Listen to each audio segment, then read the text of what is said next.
In operation research, in order to solve any linear programming problem, we have to first define certain things such as decision variable, constraints, and objective function. We will try to understand this with the help of the following example. So here we have a question in which we have to make two types of sweets, A and B. So this can be our decision variables that can be taken as xa and xb. Then our objective function is to make the maximum profit. From selling of xa we are getting 100 rupees profit, and from selling of xb we are getting 90 rupees profit. So 100 xa plus 90 xb should be our objective function, and our intent is to maximize this. Now talking about the constraint. So we know that one packet of A requires 3 kg of flour and 3 kg of sugar, whereas one packet of B requires 3 kg of flour and 4 kg of sugar. So now, since our variables are in term of xa and xb only, so we won't be using flour or sugar in terms. We will be just using their quantities. So if for 1 kg of xa or one packet of xa we are requiring 3 kg of flour, so 3 xa. Similarly, for one packet of b we require 3 kg of flour, so 3 xb. But we have the constraint like we have just 21 kgs of flour, so the sum of this should be less than equal to 21. Similarly, for sugar we can make a similar equation.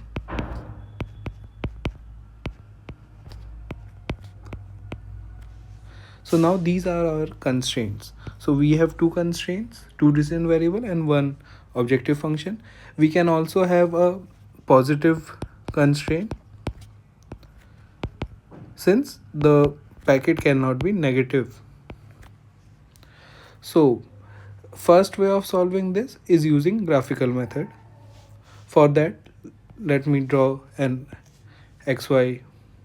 So here the x-axis could be xa and y-axis could be xb. So for xa greater than 0, this would be our feasible region, and for xb greater than 0, this would be our feasible region.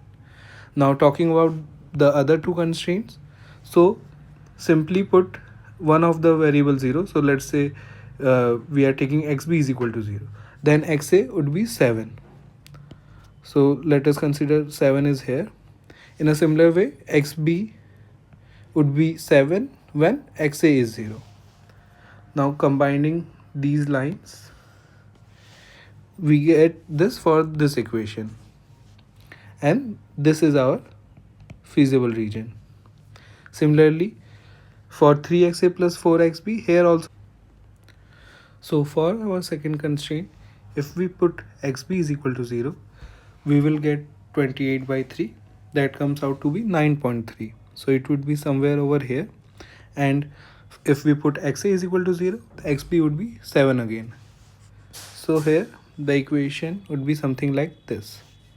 So then the feasible region would be this one.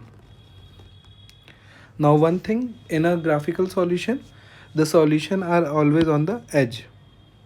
So the solution could be somewhere over here, because these are the boundaries, and most of the times the optimal solution we get it from the corners. So we can simply put these values in the objective function and see from which point we are getting the maximum value, and that could be our answer. But these solutions that we are getting for the corner points are for linear problems only. For non-linear equations, let's say a circle with the equation x square plus y square is equal to a square. Here it would be like this. So there are no corners. Similarly, if let's say we take a parabola for which the equation can be x square is equal to y. So here there is no corner, but we can clearly see like its lowest point could be the minimum and there is no maxima. So this could not be solved, and we are concerned with linear problems only. Okay, so now if we have to solve a problem with Excel, so I'm picking this one, the one with the lungi and shirts, because this is a complex one. So this table was already given to us in the uh, question, and apart from that we have some other constraints as well. So first of all, like uh, the lungi and shirt, lungi is made from a 60 into 40 yarn, whereas the shirt is from 40 by 40. So apart from that, we know that the loom days per month is constrained to 3000. And apart from that, we have even the weight limit, like for the 60 yarn it should be less than 480 kgs, and for the 40s it should be less than 2400 kgs. Apart from that, even the length is constrained, like lungi cannot be more than 11,000 meters and shirt cannot be more than 22,000 meters. Apart from this, I guess there's not much other constraints. So while taking, if we have to decide which decision variable we need to take, so you may think like we can take the 60s and 40s yarn as well, but these are the components of lungi and shirts, and even our objective function is to maximize the profit, and the profit will be obtained by selling these two products. So the objective function would be, let's say the decision variable are XL and XS. So the objective function would be 0.9 XL plus 0.6 XS. We need to maximize this. So we have the decision variable, we have the objective function. Now let's talk about the constraints. So one simple constraint would be XL should be less than equal to 11,000 meters. Similarly, XS should be less than equal to 20,000 meters. Apart from that, now talking about the 60s and 40s, so you can see that like per it is giving per meter of the lungi and the shirt, we have 60 gram of 40s yarn and 40 gram of 60s yarn. So for, let's say, XL meter of lungi, we will have 0.6 or let's say just simply put it as a 60 grams. So 60 grams of 40s yarn. Similarly, for excess meter of shirt, we will have 100 gram of 40s yarn. But we know that 40s yarn has a limit of 240 kgs, but these are in grams, so either we can convert the kg into gram or otherwise. So 1 kg is equal to 1000 grams, so either we can divide it by 1000. So we will have 0.006 XL plus 0.1 XS is less than 2400. Now creating the constraint for 60, so that we are getting from lungis only. So for that, like for XL meter of lungi, we will have 40 grams. So let's say here I'm taking it as 40 and it should be less than equal to 480 kgs. So let's say instead of converting the grams to kgs, I will convert this time the kg to grams. So just multiply it by 1000. So this will be our second constraint. So we have 1, 2, 3 and 4 constraints. Apart from that, one more thing is the loom days, which was the first condition. So from this table only we can see like number of meters per loom day is 5 meters for lungi and 12 meters for shirt. So it can be said that in one loom day 5 meters of lungi is been produced. So 1 meter would be produced upon 1 by 5, but we are producing XL meters, so that would be XL by 5. In a similar correlation, we can have one loom day is equal to 12 meters of shirt. So for XS meters of shirt, we will have XS by 12. But total loom days cannot exceed 3000. So XL by 5 plus XS by 12 should be less than equal to 3000. This will be our fifth constraint. So now solving this, we will be solving this in Excel so that we can know how we can get the optimal solution and getting the maximum value of this objective function. Okay, so now we will try to solve this in Excel. So first off, the decision variables. So uh, we can simply write them as XL and XS. It could be any value, so I am taking one for now.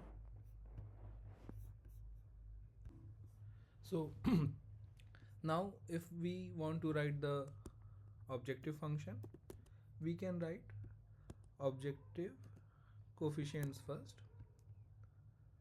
So here we know that it's 0.9 for XL and 0.6 for XS. So here using sum product,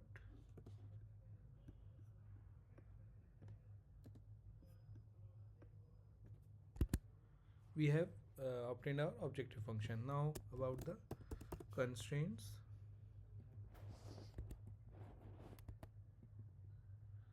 So we have 5 constraints, and here we just have to write the coefficient. So let's say first of all we are concerned with the length. So for first we are just concerned with the lungi's length, so that's XL. So coefficient for it will be 1, for the other one it would be 0. For the shirt it would be the opposite. And after that let's talk about the um, weight part. So for the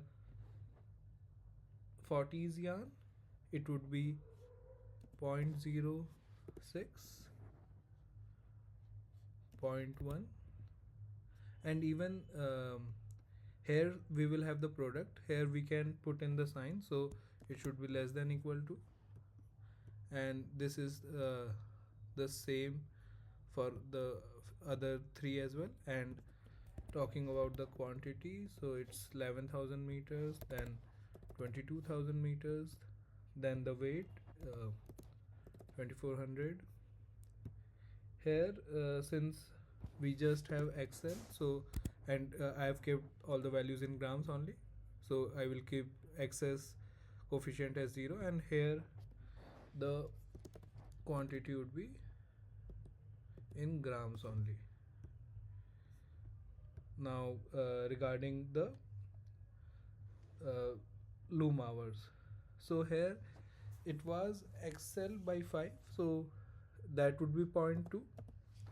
We can simply write the value, or if it's a complex calculation, so you can simply solve it here only,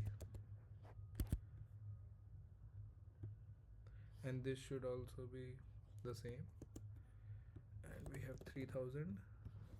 So now for this these also we can do some products.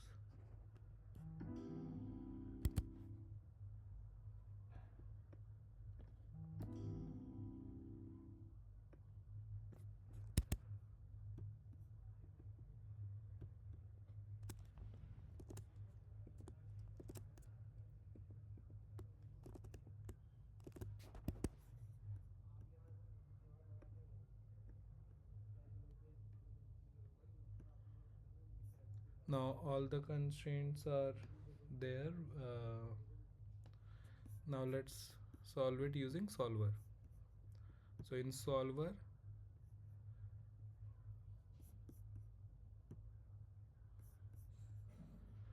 first we need to mention the objective function. then what is our objective? So we have to maximize because this is a profit. Now the decision variables, so we have to, and now the constraint. So all the constraint that have same sign can be kept together, and this even the inequality sign is correct. So now the constraints, the values that they can't exceed.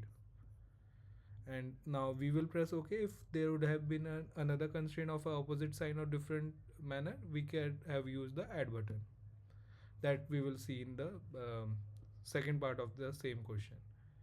Here it's simplex we will choose, and make unconstrained variables non-negative. This is for the basic xl and xs should be greater than equal to 0. That is obvious because the length cannot be in negative.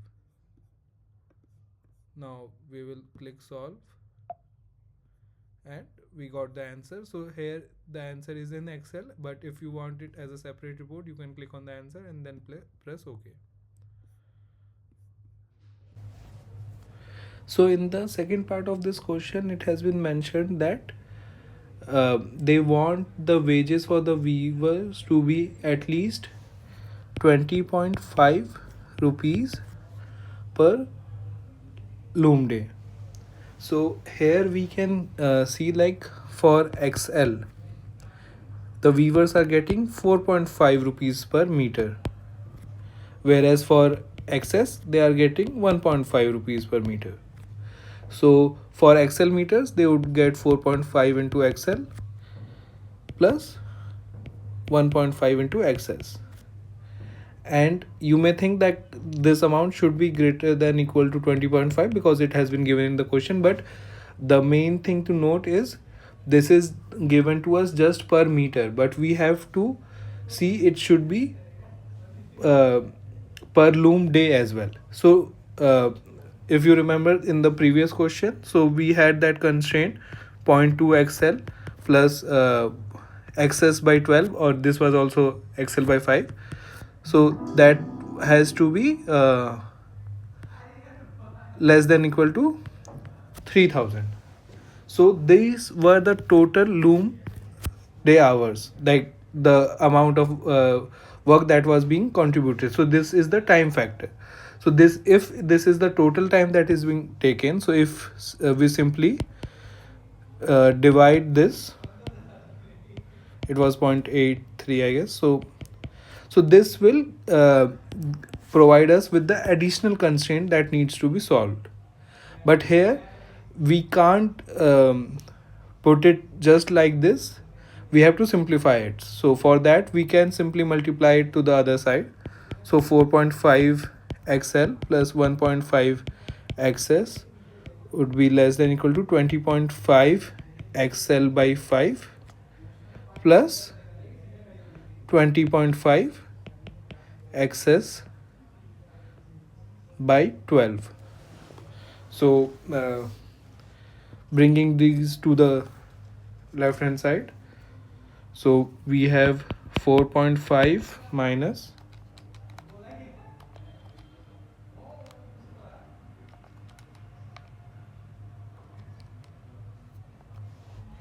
so overall there is like this would be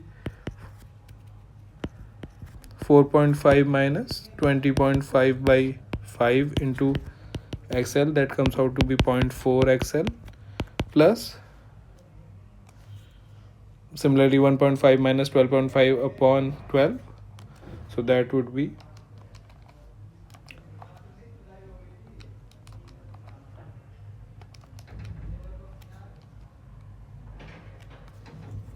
so this would be a minus sign and it would be minus 5 by 20.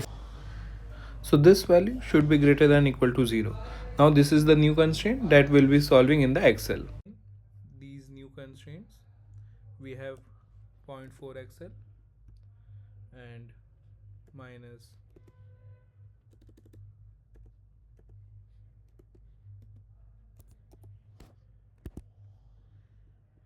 and here we will have the sum product.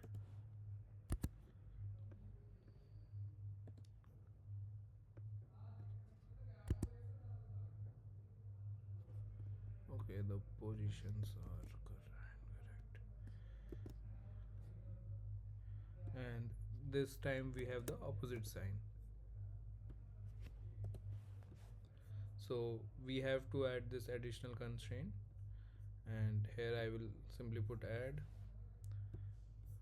change the inequality, the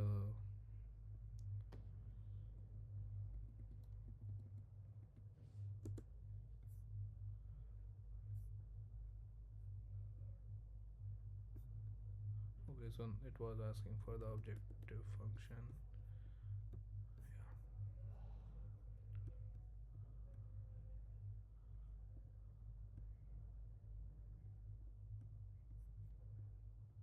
And this one is also correct, so we just have to solve it now. So now the value has decreased because we have added a additional constraint.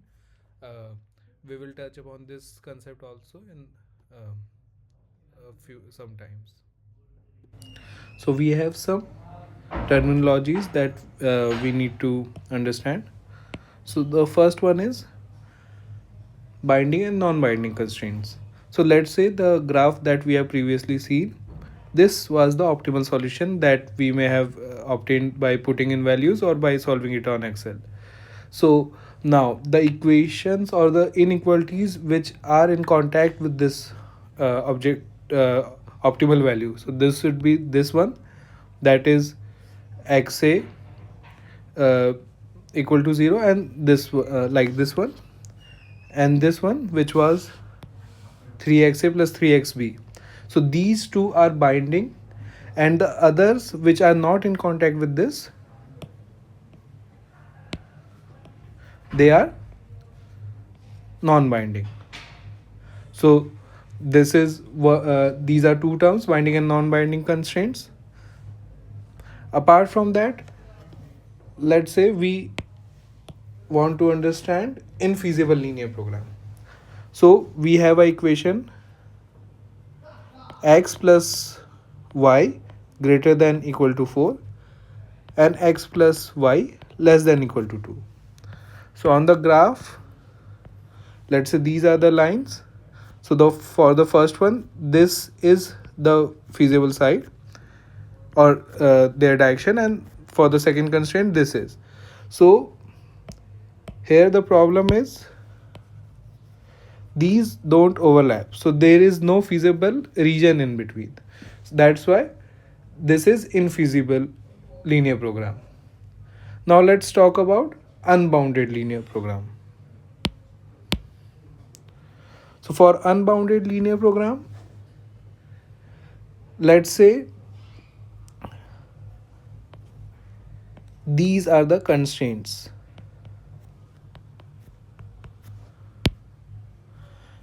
So here we are getting a feasible region, and let's say even they meet somewhere in the lower quadrants, but if we are concerned with maximizing the value, so that will go up and it is just spreading, so they won't be confined anywhere. So that's why it is a unbounded linear program. Now talking about the redundant constraints. So let's say we had another constraint here because of which we were getting this line, or even here is this line. So the area that is get the feasible region is not getting affected with these because these are far beyond their boundaries. If they had been here, then the feasible region would have decreased, but these, if even if they are present or not, we don't have any issue, so we can call them as redundant constraints. Now talking about the relaxation of constraint. So in taking this example only, so here we had this feasible region, the larger triangle shaded in yellow, and this was the optimal solution for that. But if we add another constraint, now let's say the solution has shifted to this point. So in case of maxima, whenever a new constraint is added, either the maxima will remain the same if it is just aligning with that, or is a redundant one, or it is going to reduce only. It will never have a greater value than the original value. And we have the opposite for the minima, because if it's we are having a minimum value and we are adding additional constraint, so let's say we are at -5, so we will get to -4 or -3 only, we can't reach -6.